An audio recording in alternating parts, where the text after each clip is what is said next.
Welcome to my class. আমরা যারা একেবারে টেন্স সম্পর্কে কোনো আইডিয়া থাকে না বা অ্যাক্টিভ থেকে প্যাসিভ করতে গেলে আমাদের যে সমস্যা হয় তার একমাত্র কারণ আমরা টেন্স জানি না বা টেন্স চিনতে পারি না। তুমি যদি একেবারে টেন্স না জানো তাহলে তোমার জন্য ক্লাস। Let's start.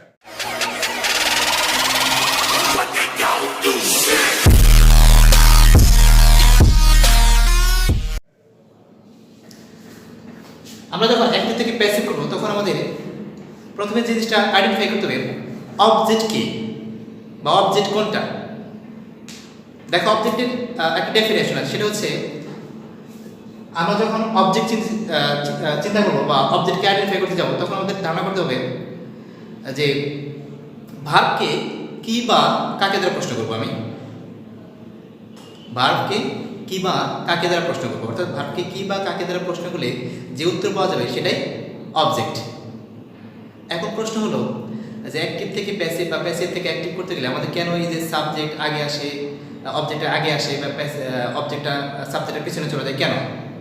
তার কারণ হচ্ছে আমরা যাকে গুরুত্ব বেশি দেই তাকে সামনে নিয়ে আসি। যেমন ধরো আমরা বিভিন্ন সময় স্টেজের কথা চিন্তা করতে পারি। দেখো যখন তুমি স্টেজে সামনে থাকো, দেখো স্টেজে তারাই থাকে, মানে স্টেজে উপরে উঠে বসে থাকে তারাই যাদেরকে ওখানে প্রায়োরিটি দেওয়া হয়, যাদের গুরুত্বটা বেশি, আর যাদের গুরুত্বটা কম তারা পর্যায়ক্রমিকভাবে বসে যায়।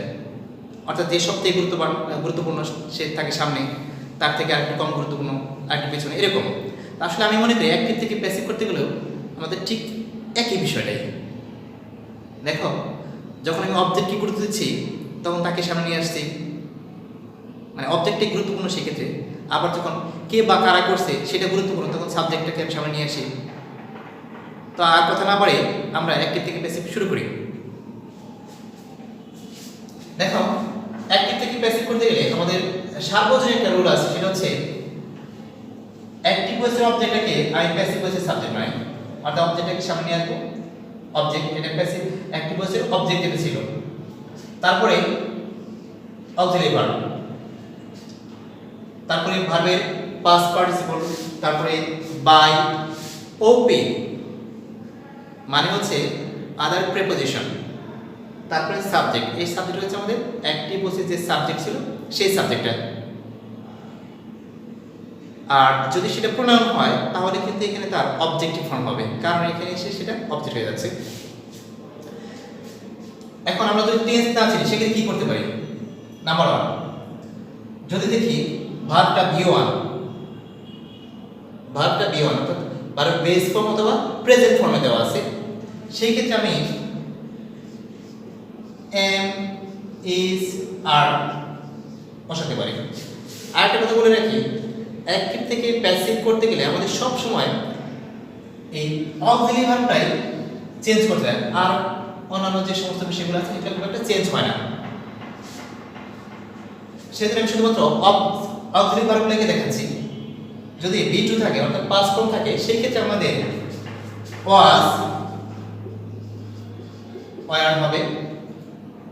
আর যদি অক্সিলারি ভার্ব প্লাস আইএনজি অর্থাৎ ভার্বের প্রেজেন্ট ফর্মের সাথে আইএনজি থাকে সেই ক্ষেত্রে হবে অক্সিলারি ভার্ব প্লাস বি,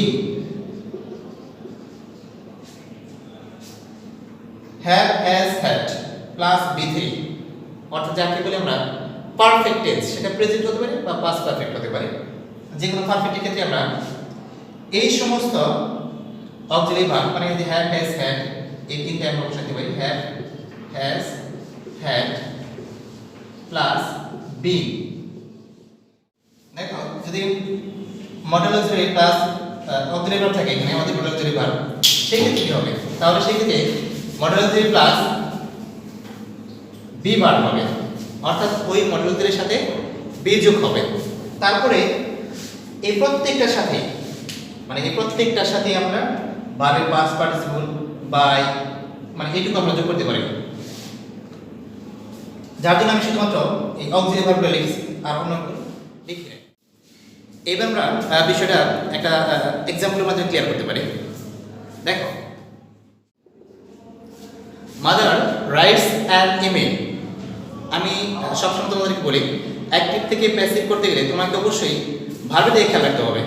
এখানে ভার্বটা কি আমাদের রাইটস, যেটা আমরা বলি V1 আছে, তাহলে আমাদের সে আগের নিয়মই এটা অবজেক্ট হচ্ছে এটা।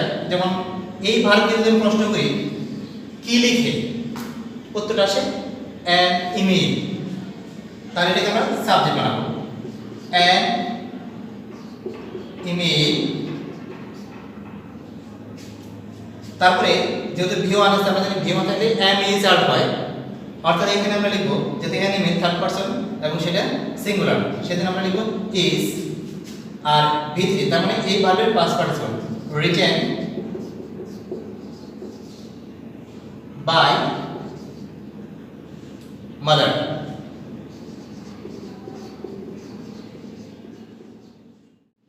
আমাদের পরবর্তী এক্সাম্পল,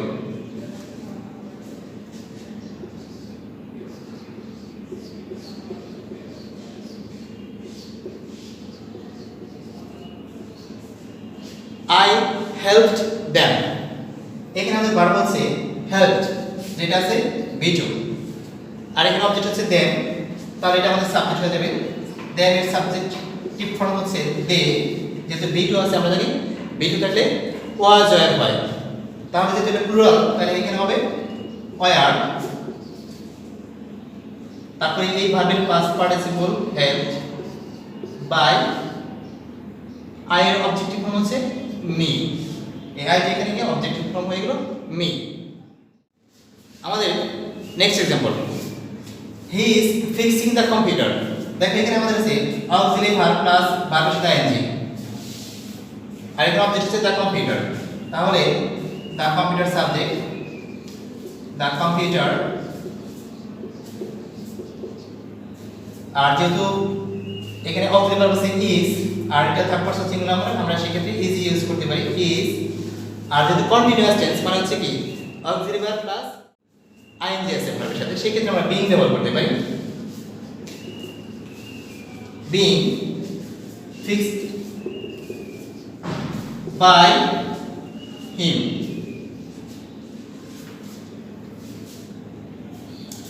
পরবর্তীতে আমরা আরেকটা এক্সাম্পল দেখব, Hasan helped moon with her project. আমরা অনেকেই এই ক্ষেত্রে একটা কনফিউশন করি, সেটা হচ্ছে যে আসলে এখানে কোনটা অবজেক্ট, হার প্রজেক্ট না মুন। দেখো তুমি এখানে ভার্বকে প্রশ্ন করো, হাসান কাকে হেল্প করেছে, হাসান হেল্প করেছে মুনকে, তাহলে মুনটা হচ্ছে আমাদের অবজেক্ট, তাহলে এটা আমাদের সাবজেক্ট হয়ে যাবে মুন। আর এখানে আচ্ছা এখানে Hasan helped moon with her project, যেহেতু হ্যাজ আছে তার মানে এটা পারফেক্ট। আমরা যদি হ্যাভ হ্যাজ হ্যাড থাকে have has had plus been যোগ হয়, তাহলে হাসান মুন যেহেতু এখানে আমাদের থার্ড পারসন, তাহলে has been helped, Moon has been helped কার মাধ্যমে হয়েছে, হাসানের মাধ্যমে বাই হাসান।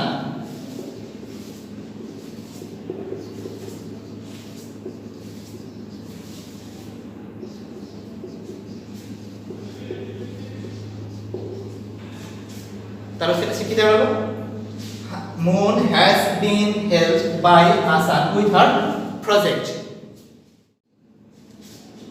আমাদের লাস্ট एग्जांपल মডেলাইজেশন সম্পর্কিত। দেখো you may write a poem, এখানে মে রাইট এটা আমরা ভাগ করতে পারি।